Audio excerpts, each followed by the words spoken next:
64টি বিশ্ববিদ্যালয়কে একত্রিত করে একটা ক্রীড়া প্রতিযোগিতার মাধ্যমে সমাজে গঠনমূলক বার্তা পৌঁছে দেয়া, যৌতুক বিরোধী, বাল্যবিবাহ বিরোধী, মাদক বিরোধী, এই ধরনের স্মার্ট উদ্যোগ আমরা দেখতে চাই ছাত্রলীগের কাছ থেকে। এবং ছাত্রলীগ আজকে এই কাজটি করে দেখিয়েছে।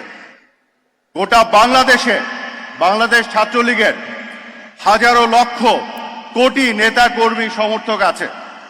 কোথাও কোনো কোনায় বিচ্ছিন্নভাবে কোনো একটি অঘটন দুর্ঘটনা ঘটলে যে ফলাও করে প্রচার করা হয়, আমি আমার গণমাধ্যমের বন্ধুদের বলবো, বাংলাদেশ ছাত্রলীগের ভালো উদ্যোগগুলো, গঠনমূলক উদ্যোগগুলোকে আরো বড় আকারে আপনারা প্রচার করুন।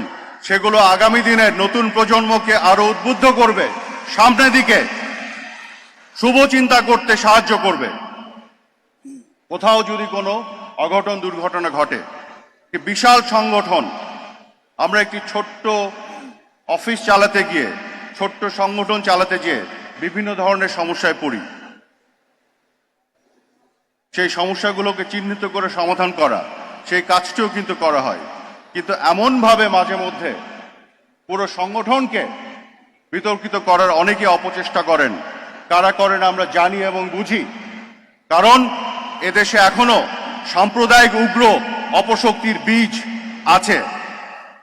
পুরো বাংলাদেশে প্রতিটি শিক্ষা প্রতিষ্ঠানে জঙ্গিবাদ এবং মৌলবাদের বিপক্ষে সবচেয়ে বড় প্রতিবন্ধক হিসেবে দাঁড়িয়ে আছে ছাত্রলীগ। কাজে ছাত্রলীগকে খাটো করতে পারলে জঙ্গিবাদের উত্থানের রাস্তা চওড়া হয়। সেইখানে ছাত্রলীগকে ছোট করার প্রচেষ্টা অপচেষ্টা অনেকে নেন। গণমাধ্যমকে আমি আহ্বান জানাবো, ছাত্রলীগের ভালো ভালো উদ্যোগ, গঠনমূলক উদ্যোগ, সেগুলোকে আরো সামনে এনে